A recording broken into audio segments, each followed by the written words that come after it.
Alright, we're back. So we have ourselves a double murder.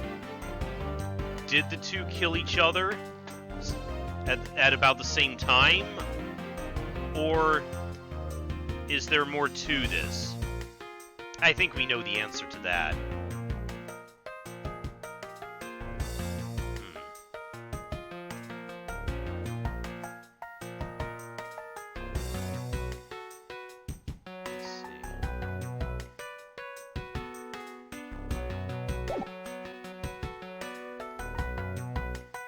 Maybe we should examine the fatal wounds.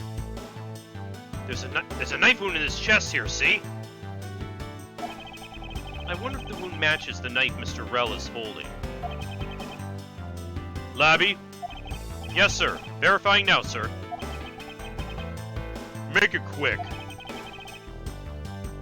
From the look of things, one could deduce that the knife Mr. Rell is holding is what killed Mr. Faraday. What about this? Shot in the chest.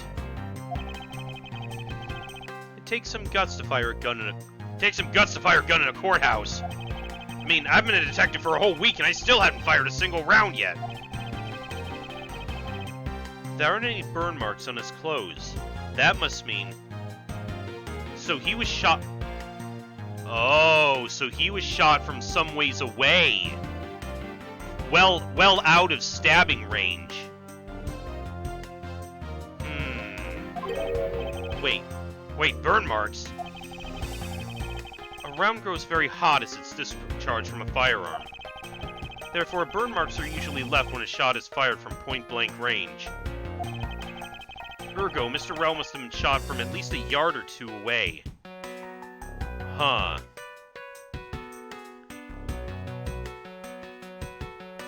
That's very sus.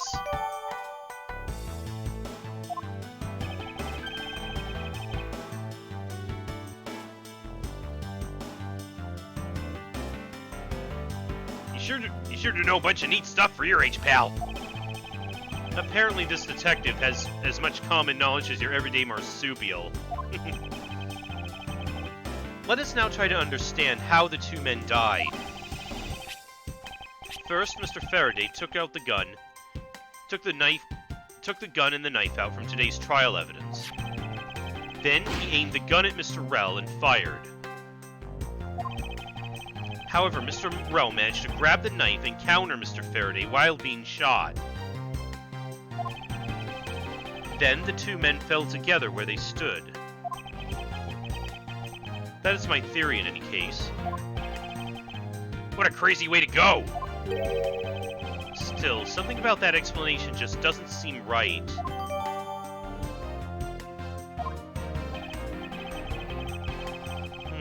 I believe I now have a firmer grasp on what happened here.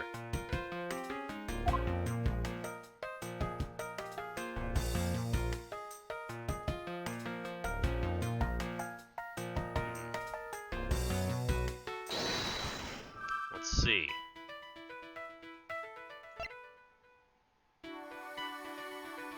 Okay. It seems to go with the pen.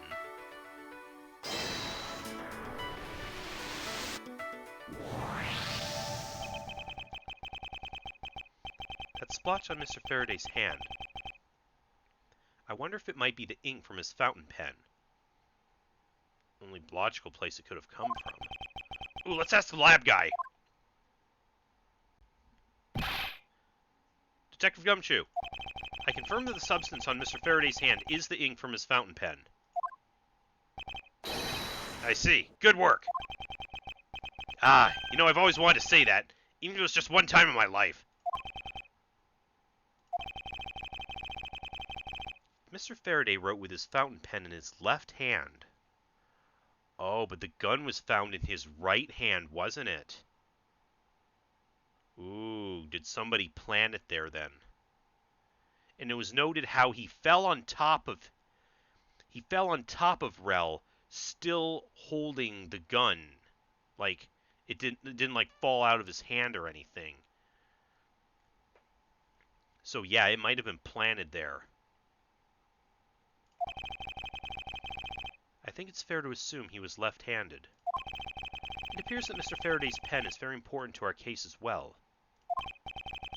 Okay, if you say so, pal.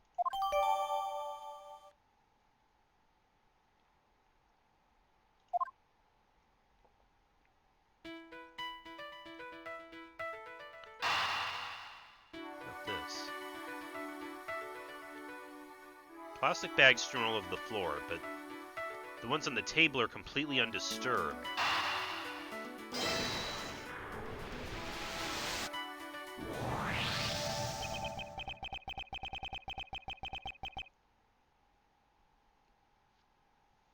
There's a very tidy pile of plastic bags on the table, and yet a portion of them wound up scattered on the floor as well. It's not likely that the ones on the floor were knocked over during a struggle. In which case, might there not be another explanation to how they got there? Another reason.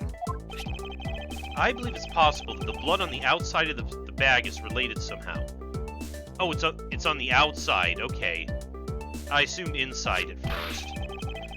Please get that blood away from me, pal! Detective Gumshoe, whose blood is on this bag?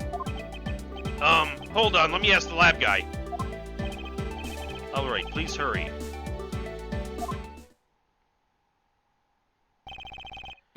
Wait till we get a load of this, pal. It's Mr. Faraday's. Oh, and the technician said they didn't find anything else on or in the bag either. It would appear this bag is a very important piece of evidence. Okay, if you say so. Leave it in your hands, pal.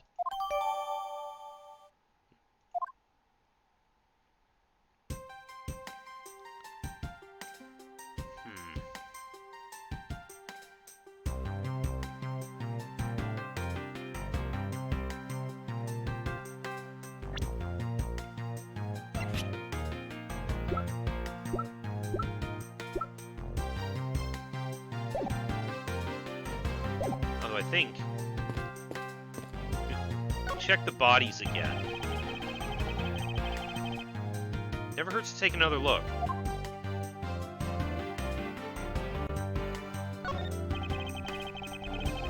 Mr. Faraday's holding a gun in his right hand.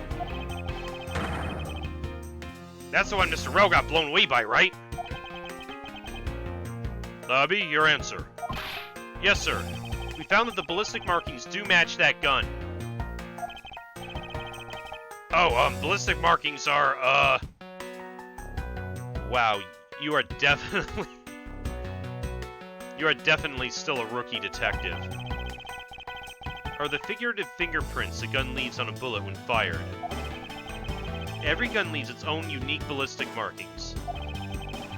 Therefore, by looking at the markings on a bullet, you can tell which gun it came from. Yeah, that's it. Of course. I already knew all about that, pal. Maybe you'd be better off going back to the academy. Come on, sir. Cut me some slack, will ya? So the bullet that was fired from this gun is what felled Mr. Rell.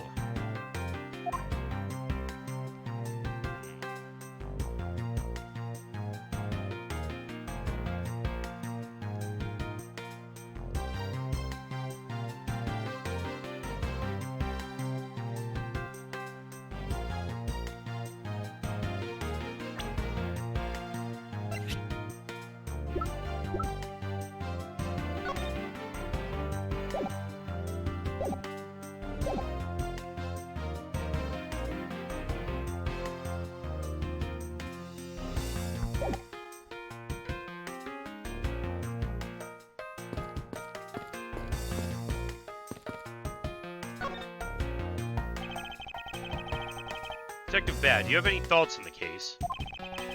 Faraday and Rell. Looks like they killed each other to me.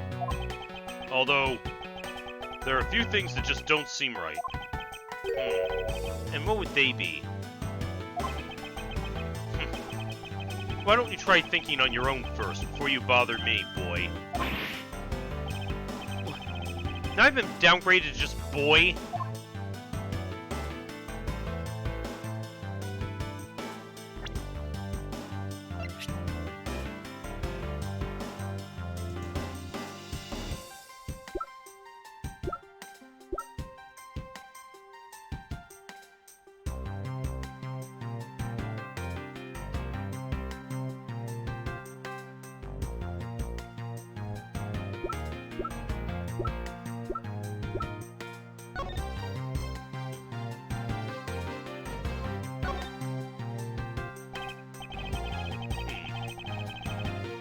Professor Faraday was in the habit of using very nice fountain pens. That's the total opposite of me. I don't get those things at all. Huh. Well, I think the pencil behind your ear suits you just fine. Really? You think so, pal? Man, I knew it was worth something. That wasn't exactly a compliment, Detective.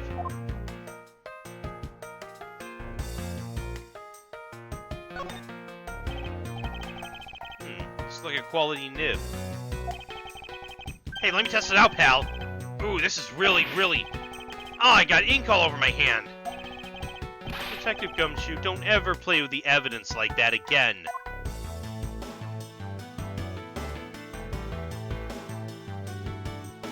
Is there anything else to it?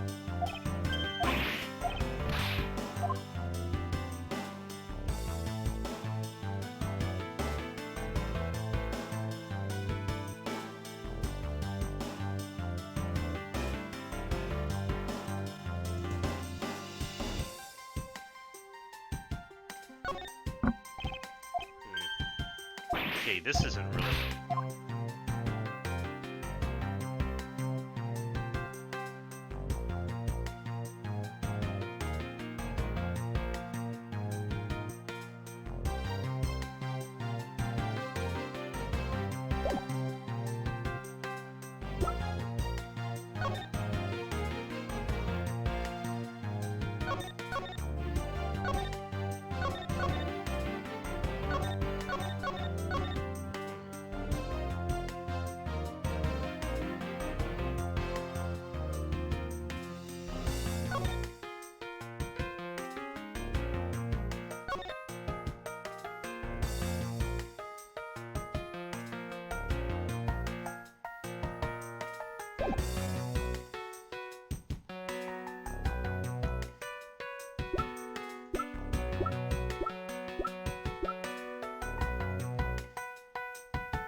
Yeah, pal?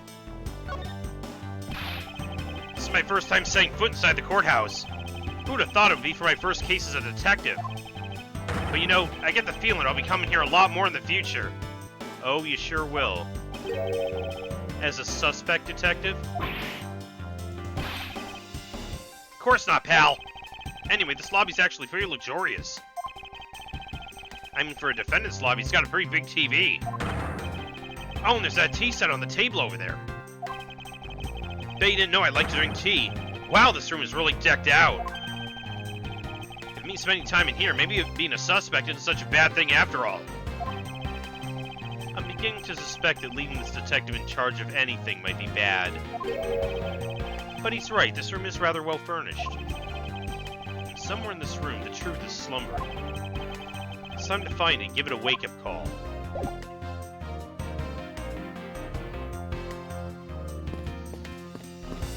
Now, what am I supposed to be...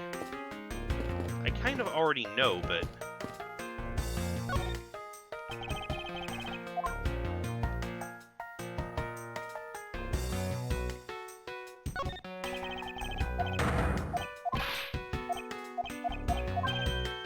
Okay, exact same.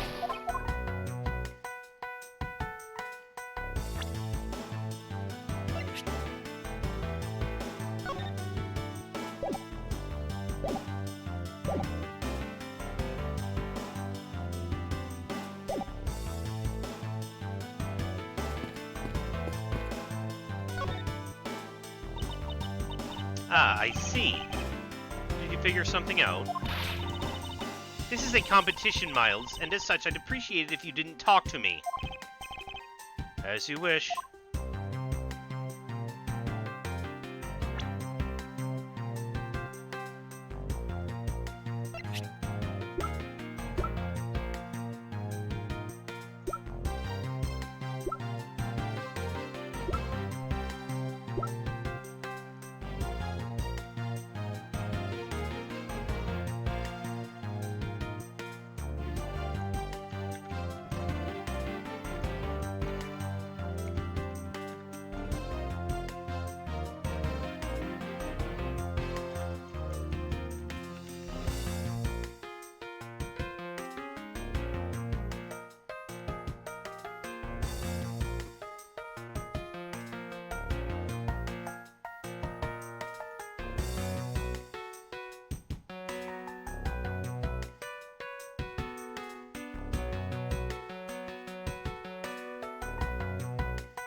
It's not letting me.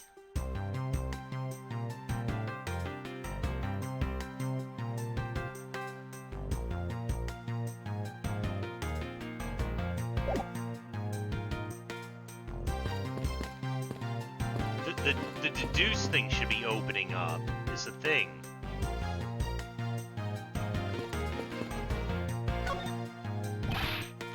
Whoa! What is the detective gumshoe? My TV at home is so tiny compared to this one, pal. Then perhaps you should purchase a more normal-sized television like this one. Oh, let me see here. Wow, this thing is huge! Oh! Way too noisy. You're the noisy one, Scruffy. Don't touch it, you'll get your fingerprints all over it. But I didn't touch it. Preservation of the crime scene is the foundation of detective work. Foundation, huh? Sounds like something the rookie here needs to shore up on.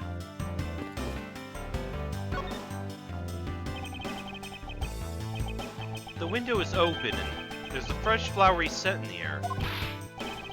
Oh, the flowers in the garden down there are so gross and nasty. Do you think maybe you could try offering something useful for a change? Well, at least there's no way someone escaped through this window, pal. They wouldn't wake up and smell the flowers after a fall from the 3rd floor. Are you willfully ignoring the fact that there are also iron bars on the windows?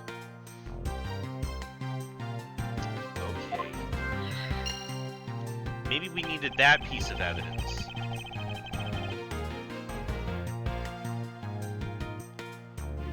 Yeah, I guess there's that too. Either way, no one can get through these windows, right?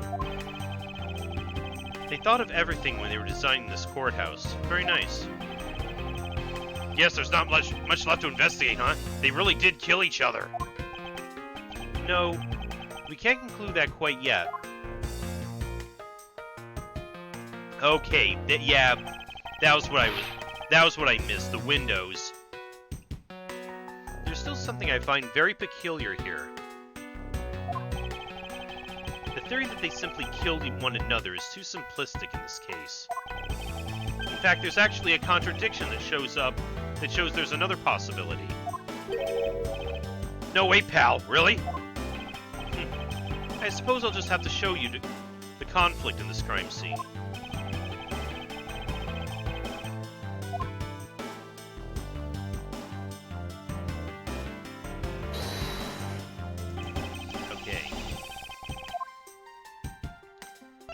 Here was the...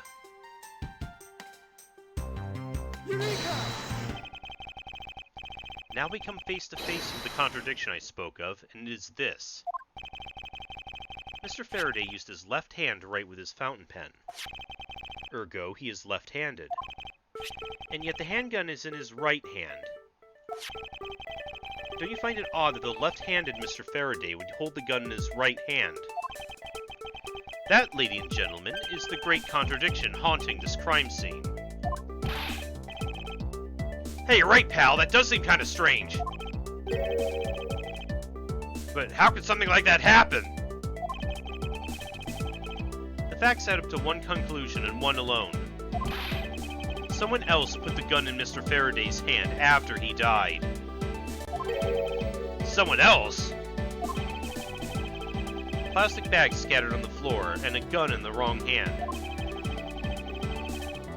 I sense the presence of a shadowy figure behind this case. A person of vile intent who is serious about keeping the truth from us.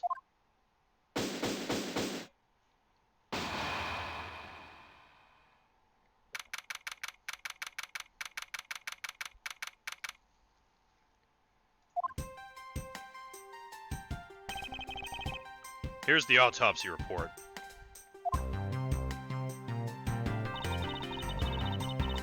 It is possible that Mr. Rell survived for a short time after he was shot.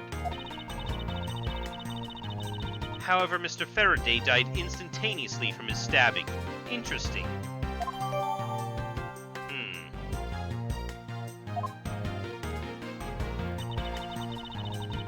It looks like we now know everything we need to know about this case.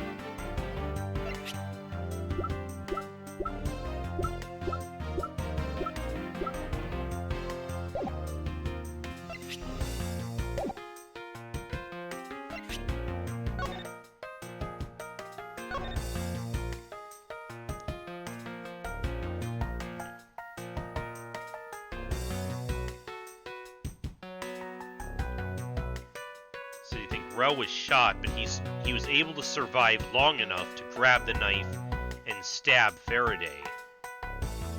Is that what we're gonna argue now?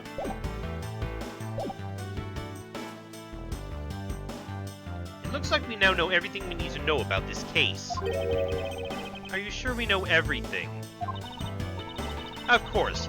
The incident began with Mr. Faraday attempting to get his revenge.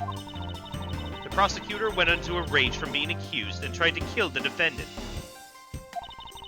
But the defendant fought back and they ended up killing each other. It's all very clear and simple. There's absolutely no margin for doubt. Do you really believe that to be the truth? Ha! Are you saying that just because I figured out the truth before you? That you don't want to believe it's true? Yeah. It's alright. If you disagree with my argument, then prove me wrong. Well, if there are any contradictions to be found, that is. Don't worry, I will. Alright.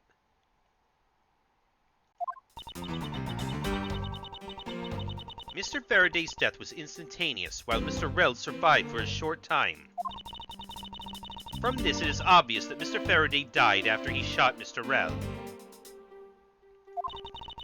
And Mr. Rel, while on the brink of death, stole Mr. Faraday's knife and stabbed him. Those are the facts of this case.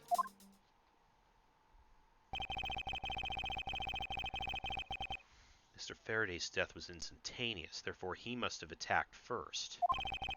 Proving that logic to be false is probably the fastest way to show her that she's wrong.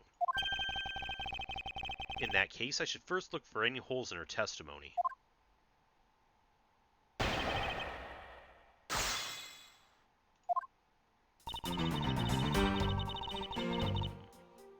Hold it! Do you truly believe that Mr. Faraday died instantaneously? I have the murder report right here. Mr. Faraday died instantaneously of shock due to being stabbed in the chest. Therefore, you see, it's been documented, clear as day. Ugh. Mr. Faraday died after he shot Mr. Rel. Hold it!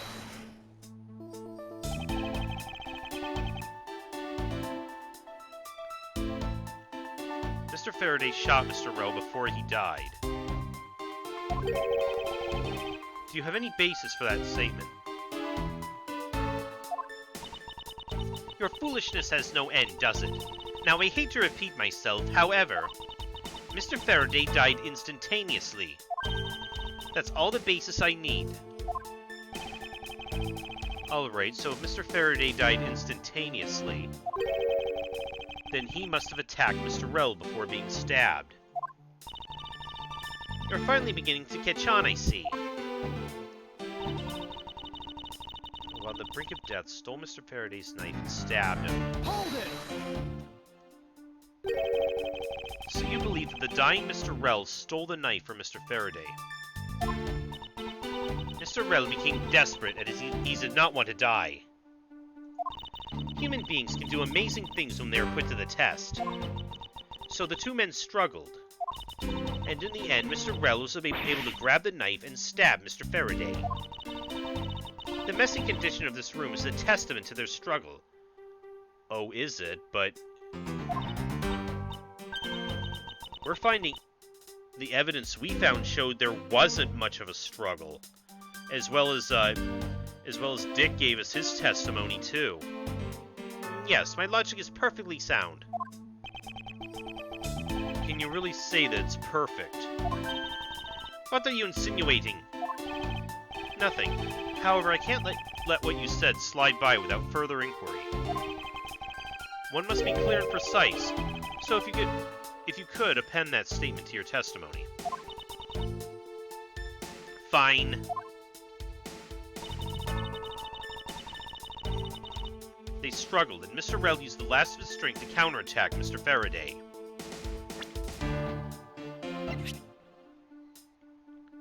Other than the gunshot, didn't hear a sign of a struggle. Objection!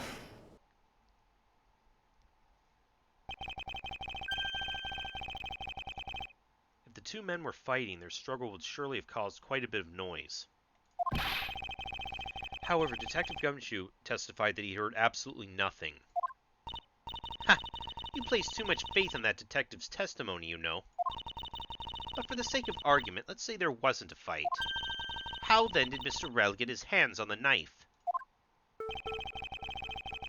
Mr. Faraday's bag was sitting right here in lobby number 2.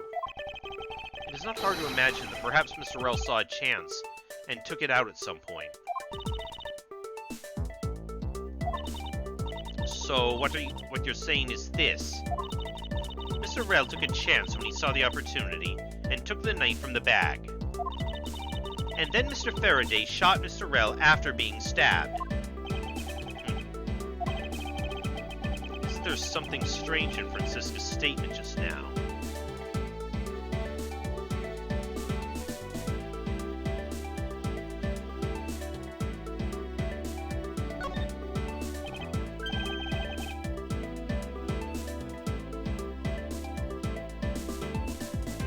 Something doesn't add up. Oh, really?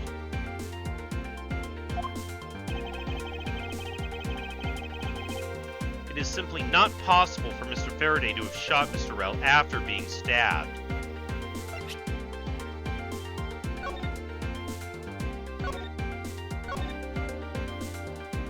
Yeah, I mean, not only did he die instantaneously after being stabbed, he fell on top of Rell, meaning he should have died second. Take that! According to the coroner's report, Mr. Faraday died instantaneously, meaning that he died immediately upon being stabbed by the knife. Ergo, he cannot possibly have fired the gun after that. Oh, you got me. But of course. Well then, if the report is correct, then there's only one correct explanation. If we suppose that Mr. Rell attacked first, then Mr. Faraday, who died instantaneously, would have been unable to kill Mr. Rell. Therefore, Mr. Rell must have stabbed Mr. Faraday after he was shot. Then they both died. That is the only explanation that makes logical sense. Negating your opponent's ideas in order to prove your own theory. I see you've been studying, Francisca. I just wanted to explain it to you as simply as possible. Before you foolishly propose a foolish theory that only a foolish fool like you could. How naive of you to believe that only your opinions are valid. And still expect to discover the truth that the crime scene offers you.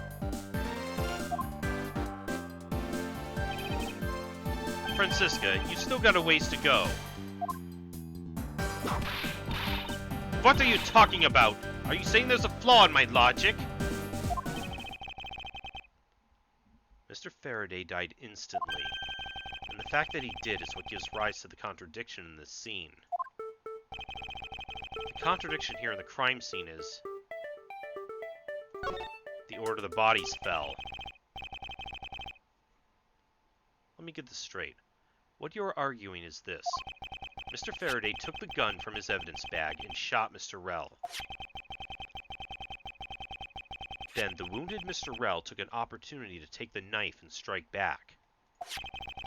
Upon being stabbed, Mr. Faraday died on the spot, and Mr. Rell died thereafter. If that's the case, then how do you explain this? Take a good look at the order in which their bodies are piled. No! Mr. Faraday's body is laying on top of Mr. Rell's, therefore, Mr. Rell must have died before Mr. Faraday.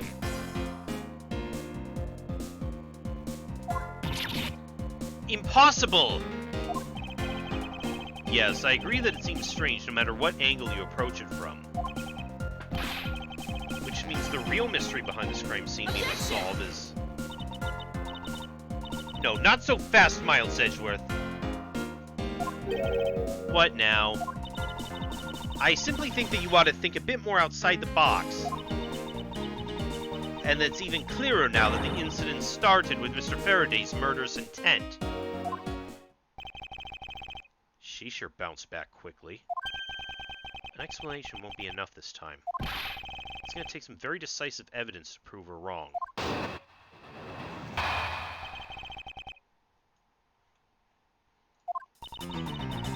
It was just chance that Mr. Faraday's body fell on top of Mr. Rell's. The two bodies fell into a pile, which indicates that they attacked each other at the same time. It really doesn't matter in the slightest that they fell in the opposite order.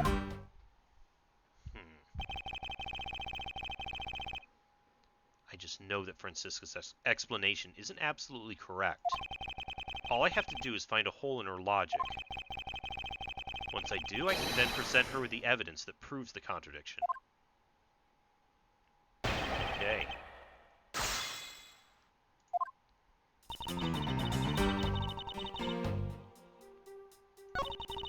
This fell in a pile. Hold it! The two fell on top of each other. Don't you find that to be just a bit strange? Not at all. Huh? I can see it in her eyes. She's dead set against me from the bottom of her heart. Miles Edgeworth, once I'm done here, you'll see that there's nothing strange at all. Now then, the two men fell into a pile. In case they attack each other at the same time. Hold it! I think I know what she's gonna say. What do you mean they attacked each other at the same time? I assume Mr. Faraday had the two different weapons in his hands. He made to attack Mr. Rell while holding both a knife and revolver. And then... after Mr. Faraday fired the gun, Mr. Rell grabbed the knife as he was falling and stabbed Mr. Faraday. That is how Mr. Rell wound up on the bottom with Mr. Faraday on top. So your jokes about who's a top and who's a bottom here. At close range, that is more than possible. Oh, but wait, we have evidence that... we have evidence he was not shot at close range. Yes, it's possible, but... well, if you have any other ideas, then show me what you've got. Show me what we've got. Oh, I will. And to that extent, I'd like for you to append what you just said in your testimony. I don't see any point to that, but as you please. Each other at the same time from close range. Nope, nope. I object. Let me see, what was... it was fired from a few yards away. Objection!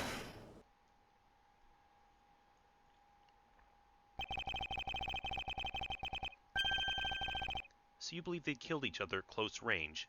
Sorry, but that's impossible. Just as written in the crime scene notes. The firing of the handgun does not leave a gunpowder burn on Mr. Rell's clothes. Therefore, Mr. Rell and the gun must have been separated by a distance of at least 2 or 3 yards. Ah! Yes, this is by far the biggest contradiction. The two bodies are piled up on each other, yet the gun was fired from a distance. And would there be no chance that Mr. Rell moved that far after being shot? That leaves only one possible explanation. What a completely foolish line of foolish thought from a thoroughly foolish fool! If I am not right, Then who was it that made the first move with the intent to kill, huh? Who? The person that attacked first. There must have been a third party then. Here in this room. Contradictions appear no matter which man we claim attacked first. Thus there can be only one explanation. There was a third person here. Yeah. It was that third person who killed both Mr. Faraday and Mr. Rell, and set their bodies up to make it look like a double murder. The third person is the real culprit. Miles Edgeworth, there's just one thing you're missing. Evidence, correct?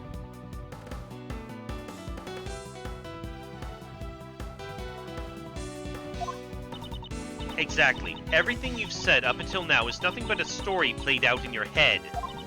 However, this is where the real test begins. Can you prove there was a third person involved in this crime? Of course.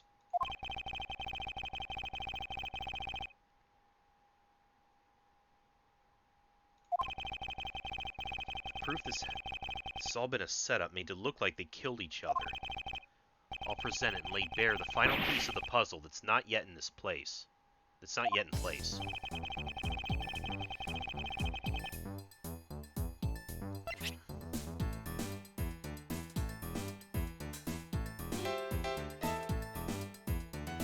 I'm thinking either the gun, again, which proves that he was killed at a distance.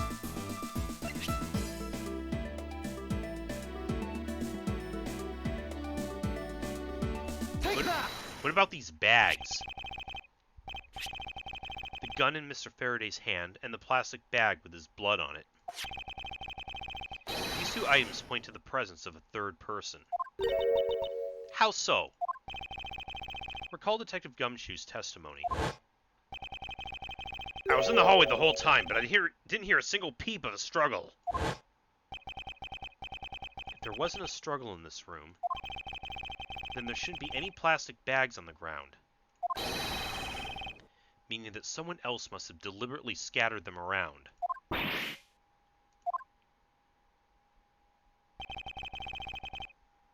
you not see the possibility in this? Disregarding the gun for the moment, there's a high probability of blood splatter when a knife is used on a person. If the culprit held the knife with a plastic bag around it,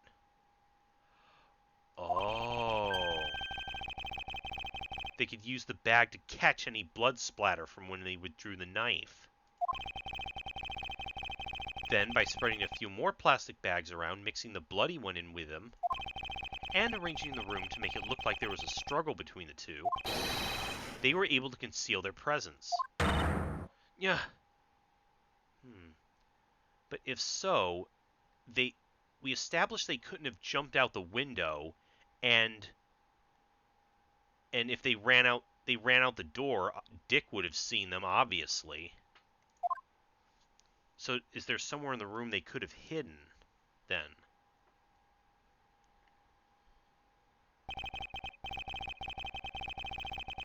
Looks like we still got a long way to go in this investigation.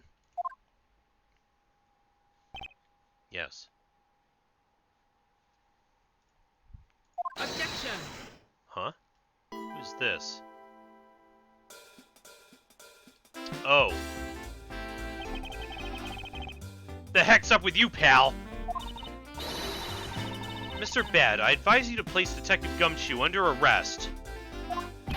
Oh, they're gonna say he did it then. What's the meaning of this? Looks like you're not man enough to discipline your own subordinates. Don't you dare! That detective claims he was there, standing in front of the door the entire time. But I have it on good authority that it was all a giant lie. Ms. Yu, I ask that you please explain that last statement. I'll let His Honor explain it himself. I saw it with my own eyes, I tell you. During the recess, there was a period of time when there was no one in the hallway. What? See, Mr. Bad? So I ask you, why would a detective who is supposedly doing his job the whole time want to fabricate such a lie?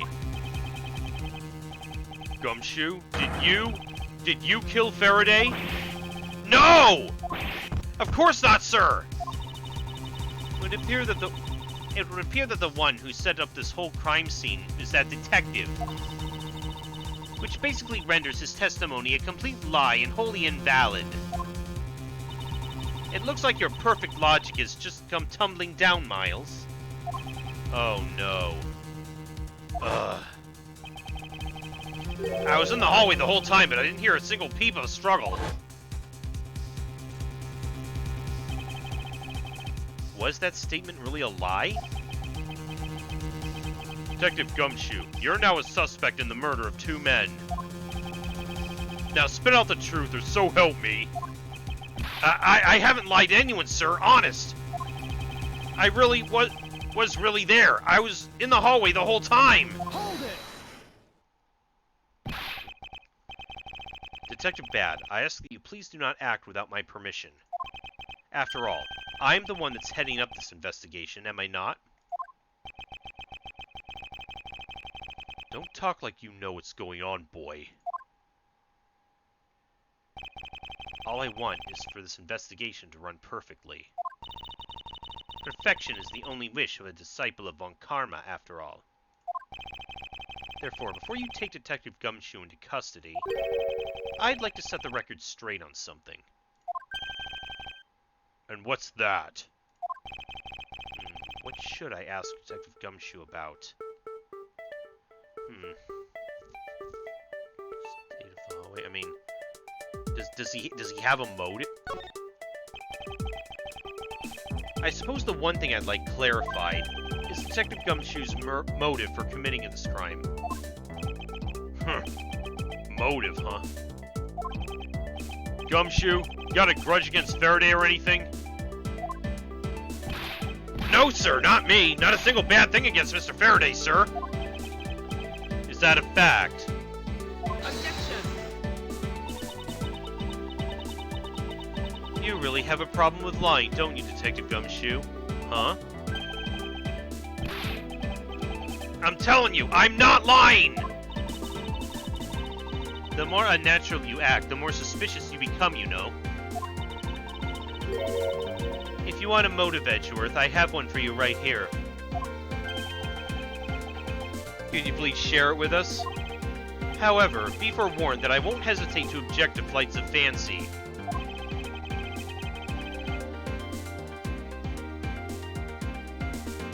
Because all I'm interested in is the perfect explanation. You're serious, aren't you? Fine. You amuse me, so I'll humor you with a little courtroom practice.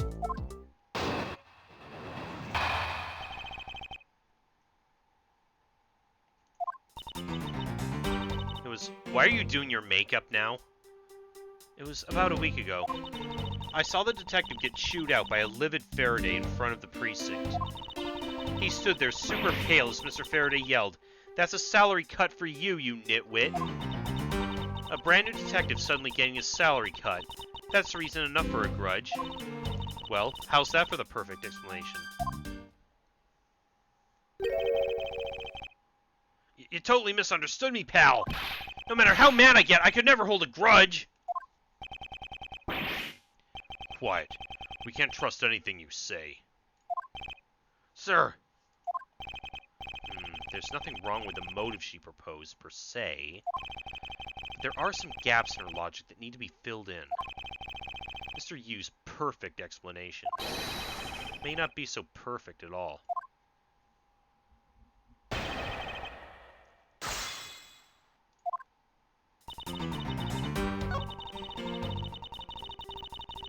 Precinct. Hold it! You just stood there watching this unfold in front of you? Yeah, I have to say it was really enjoyable too. But that's why when I saw Detective Gumshoe earlier, I knew to steer clear of him. No way! I thought it was because I had something stuck on my face. But you do! Huh? What have I got stuck on my face? Let's start with your eyes, nose, mouth. Oh. And those ridiculous eyebrows. Oh, jeez, you don't have to... Huh? Dude, you don't have to do them like that. Oh man, messing with your head is just too much fun. Ms. Yu, if you don't mind, I'd like to return to your testimony now. Sure, why not? So, that's reason enough for a grudge. Hold it!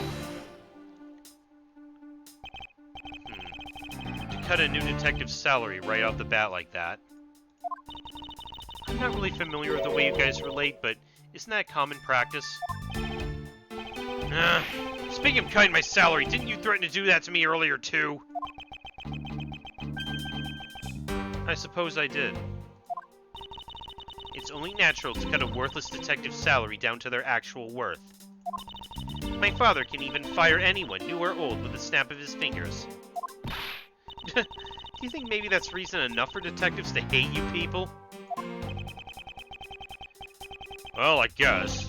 They really shouldn't cut people's pay. Detective Bad, don't tell me. Mr. Von Karma cut your salary earlier?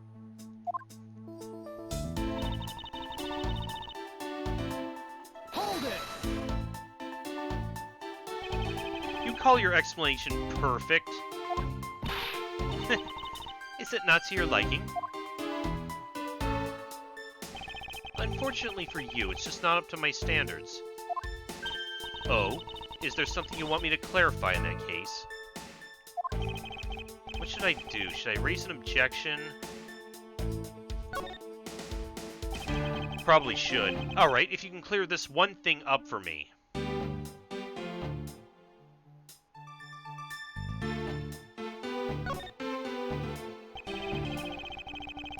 I understand Detective Gumshoe's potential motive for killing Mr. Faraday. However, what about his motive for killing Mr. Rell?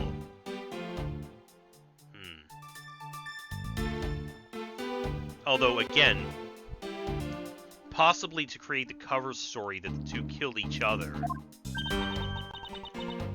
His motive for killing Rell, like I would know. If there was no clear motive for both of the murders, then I doubt this incident would have occurred, wouldn't you agree? Is there anyone else who might have had a grudge against either of the two men? Or should we look into that ourselves? Well, in that case, I have absolutely no idea. What? But that's impossible. She must know something. Wait. Can you please not glare at me like that? It makes me laugh. Ugh, I didn't even do anything and you're already laughing away. Well, anyway, the way I see it, as long as he had a motive to kill one of the two, this crime would have played out the way it did anyway. Oh? Would you care to explain your logic? And this time, please try to provide a truly perfect explanation. Perfect this, perfect that. Stop being so uptight, or is that a requisite trait for being a Von Karma? Miles Edgeworth, I demand you shut this rude woman up! I wish you would both be quiet for just 1 second. Oh well, I guess I'll just have to explain it to you kids.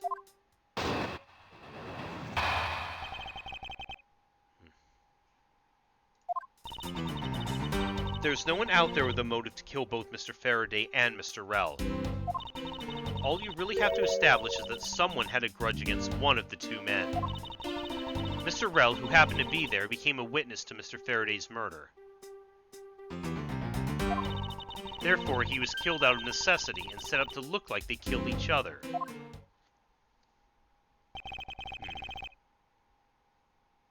Is that all? I wonder if that's really true. Is there no one out there with a grudge against both men? I should take another hard look at the evidence for this morning's case.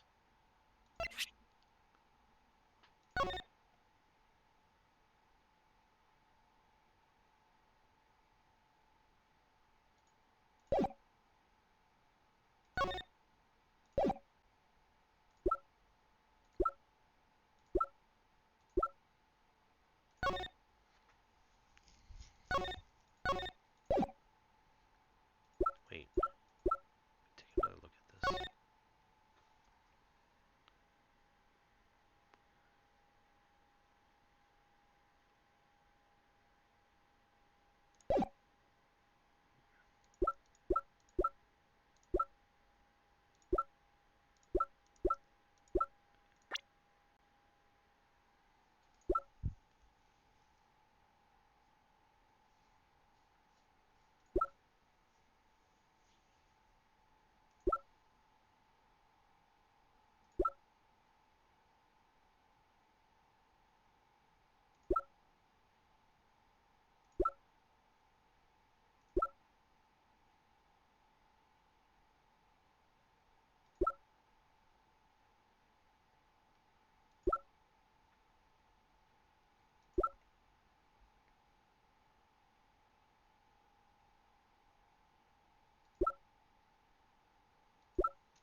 The second KG-8 incident, as people are calling it, involved an embassy staff member, and the two men who both wound up as suspects in this case.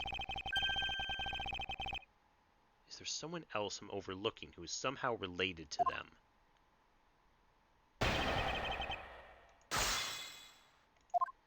I'm sure it does have to do with...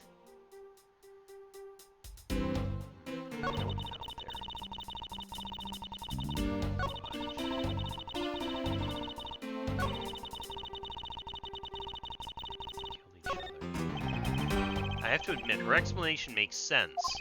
However, there's also something she overlooked in her testimony.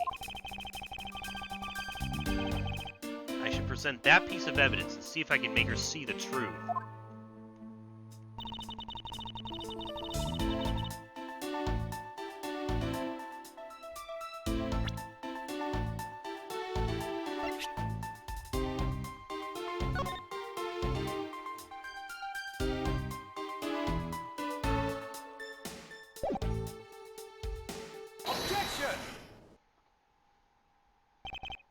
Sure it pertains to this. Ms. Yu, I believe there's someone you overlooked in making your statement. Or rather, is it because you'd rather not bring this person up? What do you mean? We're looking for someone with a reason to kill both Mr. Faraday and Mr. Rell. I can think of at least one person that fits the bill. He was the suspect in the original KG-8 incident. And a member of the Kodopian embassy staff, Mr. Manny Cochin.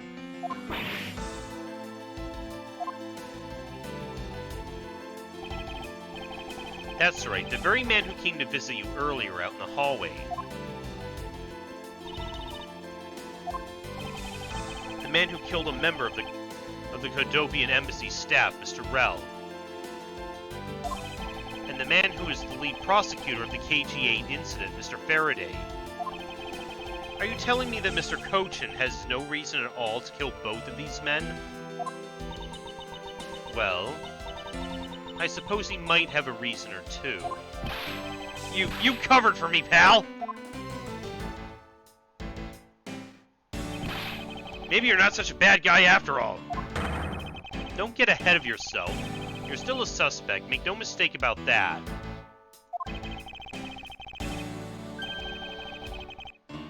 The perfect evidence, the perfect testimony, those are the only things I wish to hold. But I didn't do it! You'll stay under my authority and go investigate Mr. Manny Cochin for me. And remember, I will not be very forgiving should any of this leak out. You want to investigate Cochin? You'd just be wasting your time. And why's that? Cochin was up in the viewing gallery, watching the trial. Or so I was told. Or so you were told. Every cop in this place has been keeping an eye on the guy since he arrived. Then the only real suspect we have is still Detective Gumshoe. I suppose so. No way, come on, Detective Bad, you gotta believe me, sir! I really was in that hallway the whole time, sir! I never took a single step into this room, sir! Okay then, are you saying there was someone else who passed through the hallway?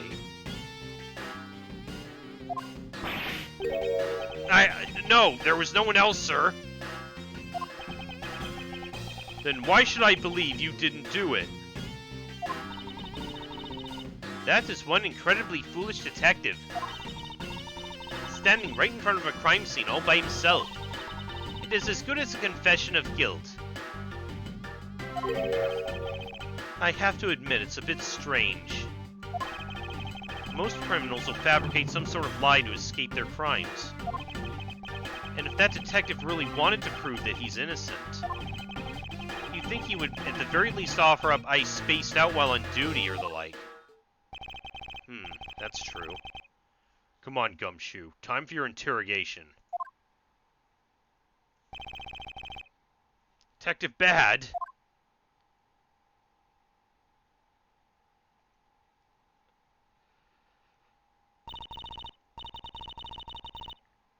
Miles Edgeworth, I will go on ahead and report this to Papa. Not as they say is that. Right, everyone?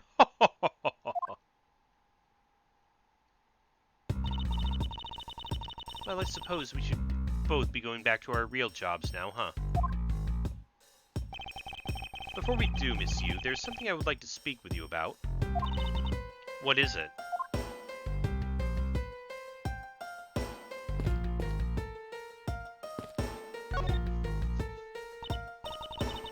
So, what did you want to ask me about? The current case of the murdered Codopian embassy staff member. I've heard that people have begun calling it the second KG-8 incident. Only among you law enforcement types. And what about it? I'd like for you to tell me everything you know about the original KG-8 incident. I'm afraid I can't help you. I don't know anything beyond what was reported in the papers. No, I believe you know much more, since you are directly tied to the KG-8 incident. I'd appreciate it if you stopped with the false accusations. Baseless outbursts are useless both inside and outside the courtroom, don't you know? I do. But I also know that I do have a leg to stand on here. You can stop making that ultra-serious face in front of me? If you could please stop laughing for just 1 second. I'm not going to make any headway like this. I'm just going to have to show her exactly how related to the KG-8 incident she is.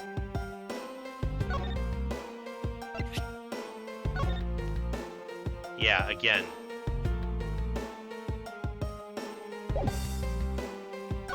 The victim in that case. You share her last name. Miss Yu. I believe I have proof of your connection to the KG-8 incident. That file is your proof? Very well then. Why don't you tell me exactly how I'm related to the KG-8 incident? Your connection to the KG-8 incident is through the victim. The victim's name is CCU. You will note that she has the same last name as you. Can you really still tell me with a straight face that you're not related to this case?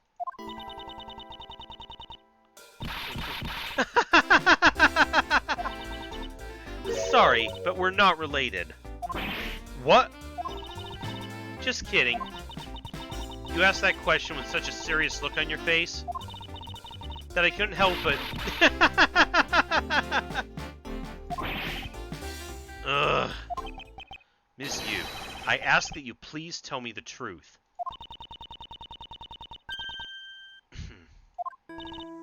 Alright. I'll tell you everything I know. Oh. Okay, the music got more serious. As you guessed, the one who reported the smuggling activities of the Amano group was my sister, CCU. Okay, so you're her sister. As I thought. And she was killed right before she was to testify at the impeding trial.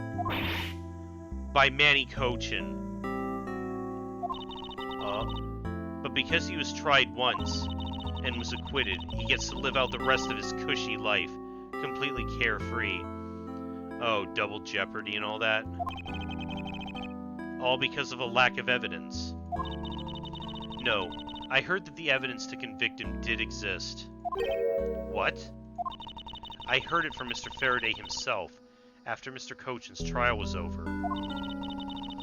Apparently, a man in black made off with the most important piece of evidence.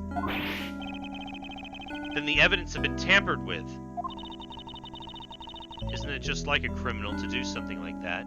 The smuggling ring being run out the Amano group by one of its secretaries.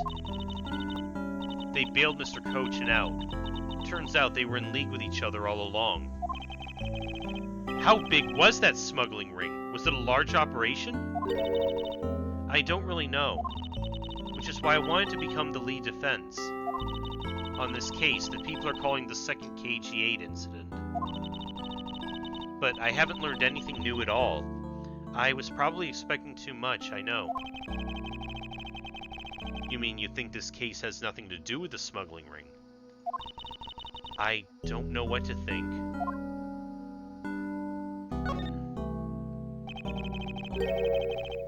Why did Mr. Cochin want to meet with you earlier?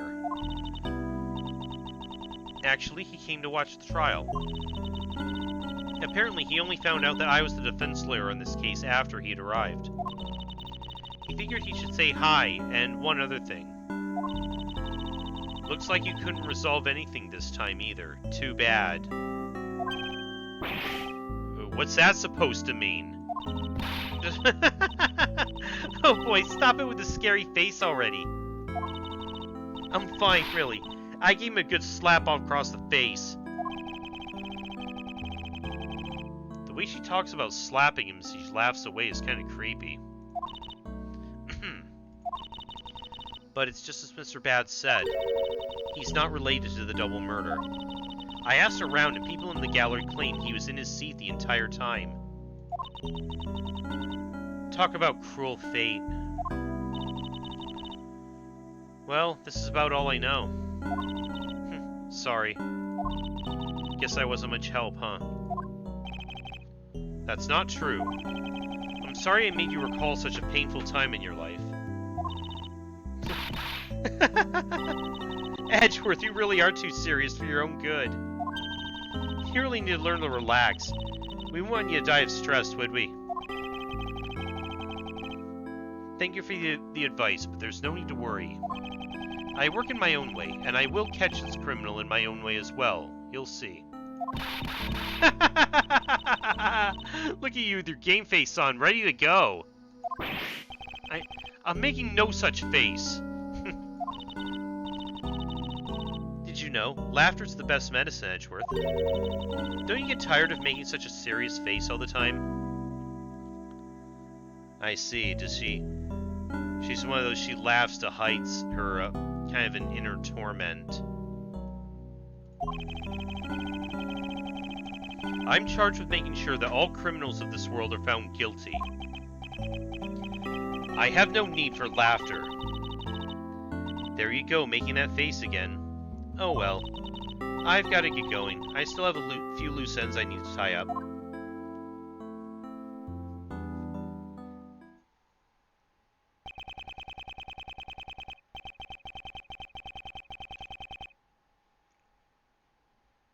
The KG8 incident this murder investigation. It's my belief that these two cases are related to each other somehow. Plus that Detective Gumshoe. It's obvious he's lying, even though the lie is hurting his chances. Clearly this case is far from over. But whether or not that detective is the murderer can only be determined once I've completed my perfect investigation. Mr. Von Karma, I swear to uphold your honorable name, or my name isn't Miles Edgeworth.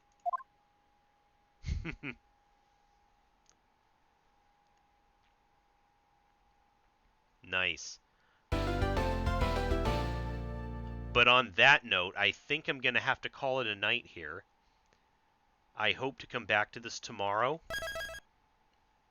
I don't know if we'll complete Chapter 4 during that time, or at least make some more progress, but either way, have a good night, everyone.